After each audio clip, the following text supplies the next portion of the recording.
Life causes you to identify your desires, and then by virtue of the vibration of that desire, you begin attracting the components to you. So the more you think about it, potentially, the more momentum your desire gathers until the vibrations turn to thoughts and the thoughts turn to things, and off you go. But if you are offering contradictory thoughts, such as, I want that, but I don't believe it, or I want that, but it hasn't happened yet, then you don't allow momentum to gather. And that's when you begin getting frustrated. That's why we say, do you think you know what you want? And do you believe that your belief is in the vicinity of your desire? Because when it is, then life is sweet. But if you don't believe what you want, then life isn't as much fun, is it? When life causes you to know what you don't want, in that same moment, life causes you to know what you do want, and other way around too. So all unseen and seen cooperative components are drawn to that desire that you gave birth to, that your inner being is tending to. All of the cooperative components are coming to it. It's just what the nature of this universe is. It's what law of attraction does. But the question that we really want to put to you, we want you to think about this all day, every day. Are you, in your physical human form, one of the cooperative components to your own desire? And the answer to that is usually no. The answer to that is usually, especially in the beginning, no, because I want it because I don't want this, and what I don't want is more active in my vibration. So when you give birth to most desires, you're not a vibrational match to your desire, but your inner being is.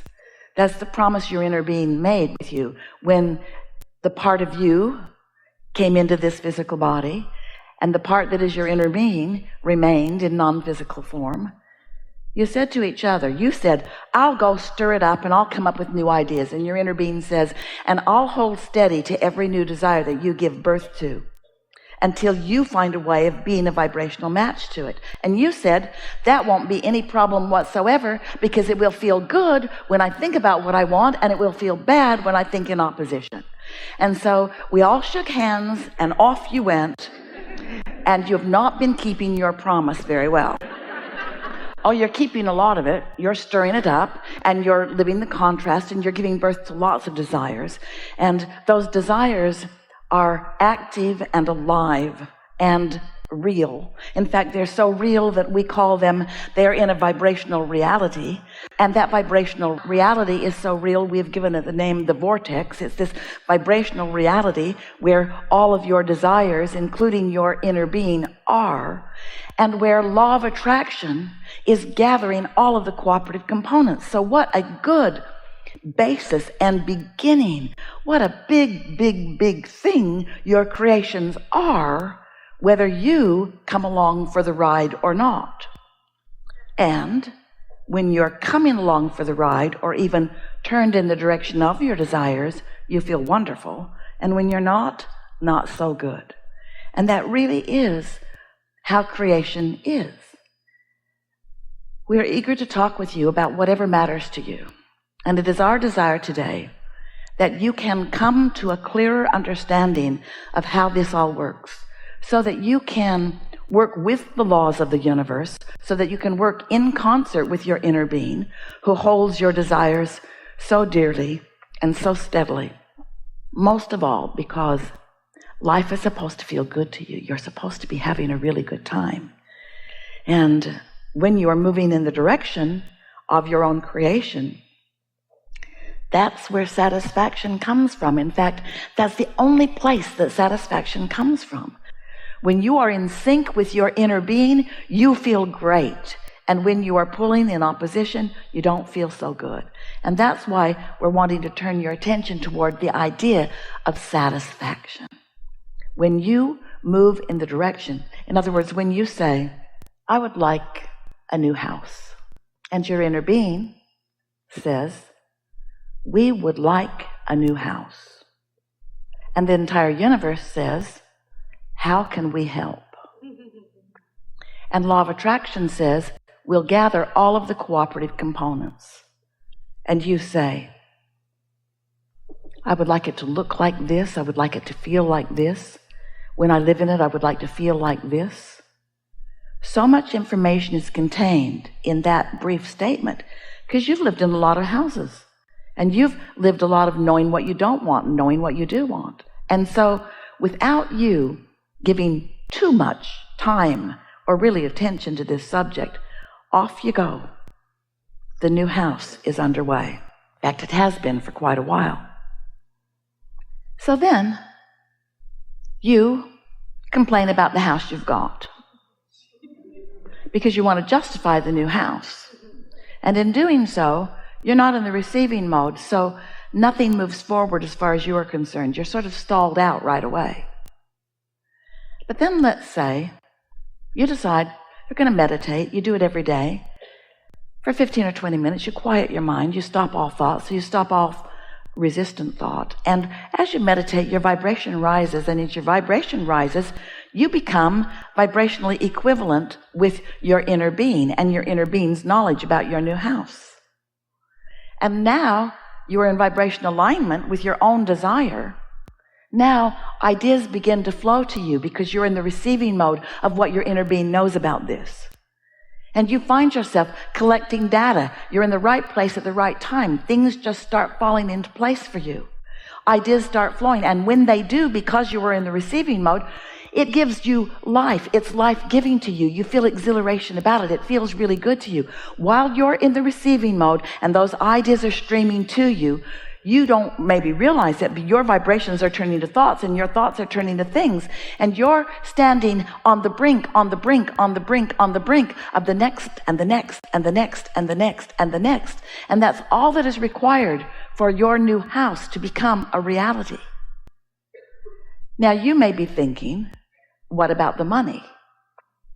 And your inner being is thinking, already got that covered. And then you're thinking, I don't see how that is. And then your inner being says, you don't need to see it, just know it. And you say, I need to see it to believe it. And your inner being says, that's your problem. You got to believe it and then you'll see it. And then you say, well, show me something. And your inner being says, now you're in doubt. This time is done. Now you're discouraged because you're living in that crappy house.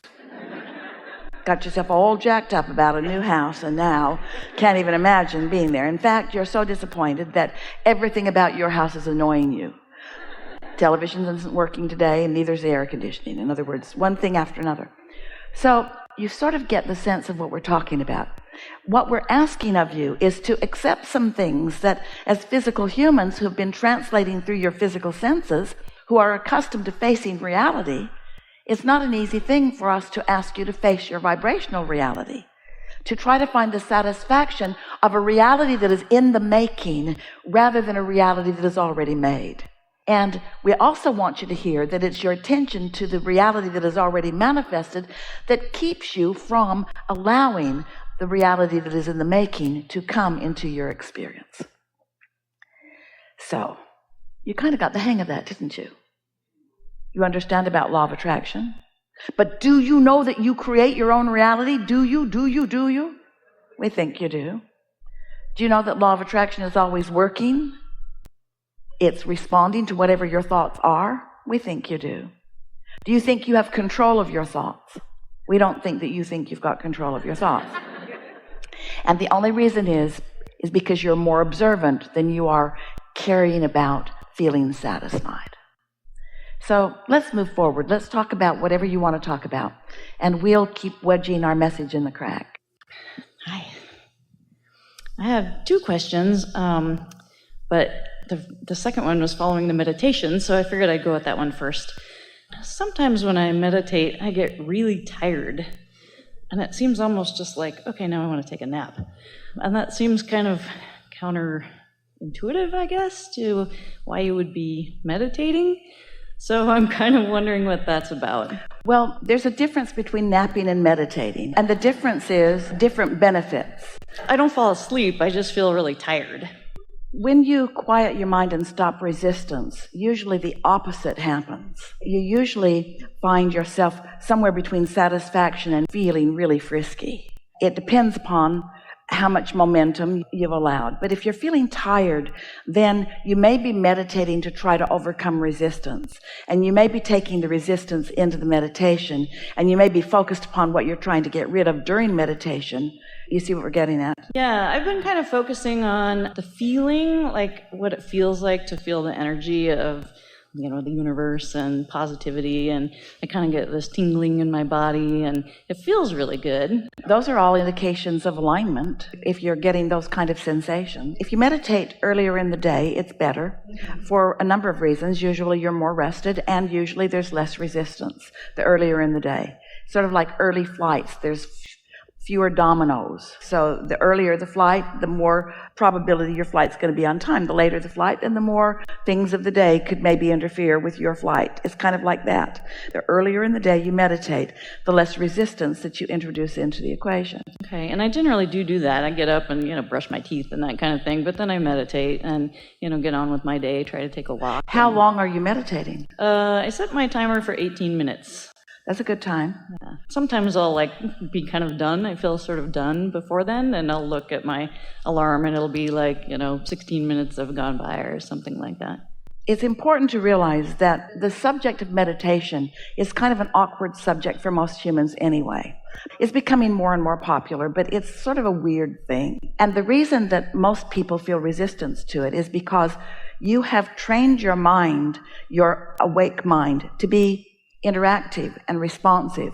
You've not trained it to be quiet. And so it is unnatural seeming to you to be awake and alert and to not be focused upon things where momentum is gathering. So most humans would rather feel negative emotion than no emotion, because in the negative emotion, they feel like they're getting something done. And in the no emotion, they feel like they're not getting anything done. So these are some of those beliefs that you've brought along the way that might be hindering you just a little bit. But when you realize that there is enormous advantage to quieting your mind, because it puts you in direct concert with everything that's in your vortex and with all of the fairies of the universe that are in there gathering the cooperative components. And so you might in advance say things to yourself to sort of prime your pump that I'm really looking forward to quieting my mind, because there is great benefit in me lowering resistant energies in order to allow the rising of my compatible cooperative component energies, and wonderful things are going to come from this. Also, the way we mean meditation, we want this meditation for you because we want for you connection to who you are. We want meditation for you because we want receiving mode for you, period. Now, receiving mode for you means whatever you are vibrationally ready for. But most humans want to skip ahead. When we demonstrate turning vibrations to thoughts and thoughts to things, and then out here is the manifested edge, where the car is in the garage and the lover's in the bed and the money's in the bank and all that manifestation that you want. Most people want to go right from there to over there now. They have no patience or enthusiasm for the journey along the way. And yet the journey is the delicious part of all of this. Most people meditate and they want source energy to boom into their mind and tell them exactly what to do about everything that matters to them. And when that doesn't happen that first day, they think, I'm not good at this, or this doesn't work, or something's wrong with this. And so we want you to understand that what meditation is the beginning of the allowing of the connection, which will lead to everything. It always feels good. Yeah, I'm happy that I've, done it for, it's about a year and a half that I'm really consistent with it, and it makes a difference. But we're answering your question, and your question was, why do I feel like I want to go to sleep? Right, yeah, sometimes. And the reason you feel like you want to go to sleep is because you're not in full concert with source energy, or you wouldn't feel like you want to go to sleep. When you're fully in concert, you would be in the receiving mode, and there would be a feeling of anticipation, not a feeling of boredom. We're just wanting you to reach for maybe pre-pave it a little bit. This is going to be a good segment. I'm going to quiet my mind, and I'm going to feel really good, and I'm going to connect with Source, and I'm going to get a sense of what Source is thinking about what I'm about, and then relish in the ideas that flow.